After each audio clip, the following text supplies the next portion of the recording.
Statistics is the grammar of science. পরিসংখ্যান হলো বিজ্ঞানের ব্যাকরণ।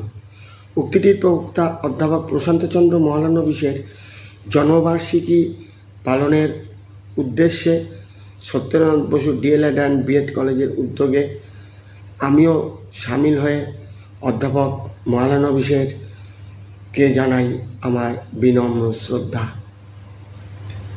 অধ্যাপক প্রশান্তচন্দ্র মহলানবিশ ছিলেন ভারতীয় পরিসংখ্যানবিদ্যার জনক।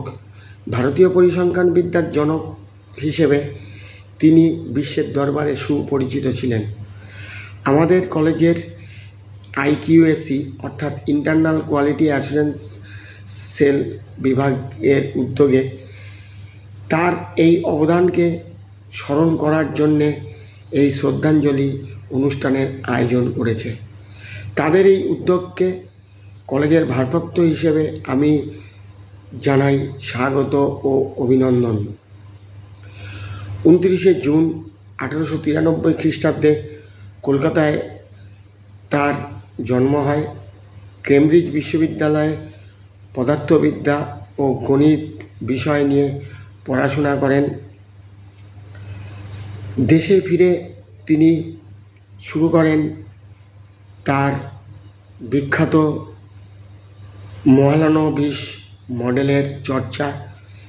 এই মডেলের মাধ্যমে দুটি জনগোষ্ঠীকে পৃথকীকরণের ক্ষেত্রে গুরুত্বপূর্ণ ভূমিকা অবলম্বন করে।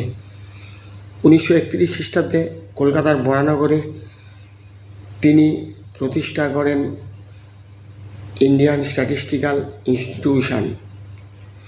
1950-এর দশকে বাংলার জমি পরিমাপ করতে গিয়ে তিনি আবিষ্কার করেন বৈজ্ঞানিক স্যাম্পলিং পদ্ধতি। 1951 খ্রিস্টাব্দে ভারতবর্ষের জনগণনা আদমশুমারির বৈজ্ঞানিক পদ্ধতি তিনি তৈরি করেন।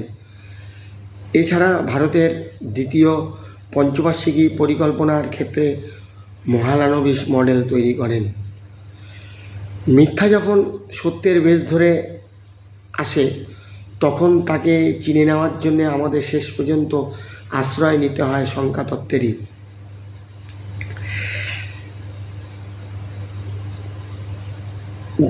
এই প্রশান্তচন্দ্র মহলানবিশের এই সংখ্যাতত্ত্ব শিক্ষাবিজ্ঞান ও সমাজবিজ্ঞানের গবেষণা ক্ষেত্রে গুরুত্বপূর্ণ ও অসামান্য ভূমিকা অবলম্বন করেছে। এছাড়া ছাত্রদের পরীক্ষার ফলাফল, ক্ষেত্র সমীকরণ বিশ্লেষণের ক্ষেত্রে এই পদ্ধতি ব্যবহৃত হয়। তাছাড়া জাতীয় পরিকল্পনা তথা শিক্ষানীতি তৈরিতে প্রশান্তচন্দ্র মহলানবিশের এই সংখ্যাতত্ত্বের অবদান অসামান্য। বর্তমানে বিশ্বব্যাপী এই কৃত্রিম মেধার দুনিয়াতেও চলছে প্রশান্তচন্দ্র মহলানবিশের সূত্র মেনেই সংখ্যাতত্ত্বের মধ্যে সত্যের নির্ধারণ। এখানেই অধ্যাপক প্রশান্তচন্দ্র মহলানবিশের অবদান বা ভূমিকা অসামান্য। ধন্যবাদ।